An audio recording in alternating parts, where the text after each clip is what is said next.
Simple little talk. How to go from average to fortune. There's 5 simple steps. Here's the first one. Get serious. That's number 1. I don't know any substitute for that. You've really got to get serious. You don't have to be grim, but you must be serious.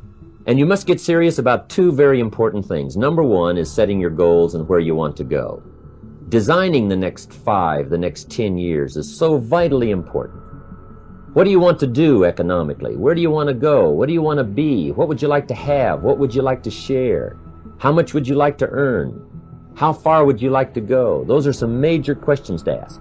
And for that all to work out like you want it to for the next 5 or 10 years, in my personal opinion, you've got to get serious. Then you have to get serious about another important subject. And that important subject is called personal development. Personal development is striving hard to become the kind of person that you want to be. 10 years from now, you will surely become someone. The big question is, who? What are you becoming? And if you go to work on it now, sure enough, in a very short period of time, you can take on a new direction to become the kind of person you want to be. Now, the second point is, get smart. To make your life work out worthwhile, you've got to have some ideas. You've got to have the information. In fact, in this decade, you must be much smarter than you were in the last decade. You've got to read the books. You've got to come up with the information. When I have a chance to talk to the high school kids, that's the theme of my talk. Get smart. There's nothing worse than being stupid. And if you will read the books, learn from your experiences, do all the things that you possibly can to get the information, sure enough, you'll be wiser this year than you were last year. And I've got a few techniques that I teach in my seminar on how to get smarter. Keeping a journal, going to the lectures, going to the seminars, listening to the sermons, picking up ideas from other people. You just must keep up this steady process of learning. Never cease your quest for knowledge. And that's one of the key points to go from average to fortune. Get smart. Learning is the beginning of wealth. Some people want to start with motivation, but you don't start with motivation. Somebody says, just motivate this guy, he'll be all right. The answer is no, probably not. If a guy's an idiot, you motivate him, now you got a motivated idiot. Don't miss the training class. You say, well, I've already been to one of those classes. I've already heard it. I got a good phrase for you to take home. That's no sign you got it. Just because you've listened to those millionaire tapes one time is no sign you've got it. I'm asking you to listen to them over and over and over. I'm asking you to dedicate yourself to a new level of learning. You know, study, learn, grow, change, develop. Don't wish it was easier. Wish you were better. Don't wish for less problems. Wish for more skills. That's the reason for coming here, spending a couple of days of intense effort, taking notes, rolling up your sleeves, going to work, commit yourself to learning so that you can get smarter for the days ahead. Now here's number 3. You've got to get going. All of the things that you've learned will not do you that much good if you don't put it into an action plan. Get going, that's the key. Some people are ever learning, but they don't put it into action.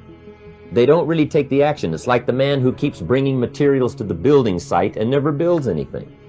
He keeps bringing in the sand and the gravel and the windows and the doors and the roofing material, and he just stacks up all these supplies, but he never builds anything. So that's one of the most important things to learn, how to design your days, how to design your weeks, how to design the months, so that you take the proper action to get the proper return that you're looking for, whether it's economic or personal. Get going. The disciplines is the miracle process. And here's how to get the miracle of your future going as far as disciplines are concerned. Number 1, do what you can. You might go home and set a whole new pace for yourself, and we call it cleaning up neglect. Should walk around the block, could walk around the block for your good health. Don't walk around the block. See, you're on the wrong track. Should read, could read, don't read. On the wrong track. Could change, should change, don't change. You're on the wrong track. Letters you haven't written, conversations you haven't had with your family, somebody you should sit down with when you get back home, get that job done. Don't let neglect destroy your days, destroy your life, and destroy your future. Go back and do what you can. And if you'll do what you can, then life will give you some extraordinary things to do. You've got to take care of the small disciplines before life will give you a chance to handle the more complicated disciplines. Good phrase to take home. All disciplines affect each other. It's so easy to be casual and say, well, this doesn't matter. This doesn't matter. I'm telling you, everything matters. Of course, some things matter more than others, but there isn't anything that doesn't matter. Let us not neglect. Do not neglect the smallest of disciplines, and build on that foundation, and you can have everything you could possibly want. Now here's number 4. You must get excited. And not just the false enthusiasm of just pure positive thinking. You've got to get excited over some very basic things. One is, get excited over your ability to make yourself do the necessary things. Because discipline is major step 1 toward personal progress. And anytime a person wishes to, they can make major changes in their life, personally and socially and financially. It doesn't ever have to be the same after today. No telling what you could do today if you really wish to. So that's number 4. Get excited. Get excited about your potential. Human capacity is usually never the problem. Little children can learn several languages.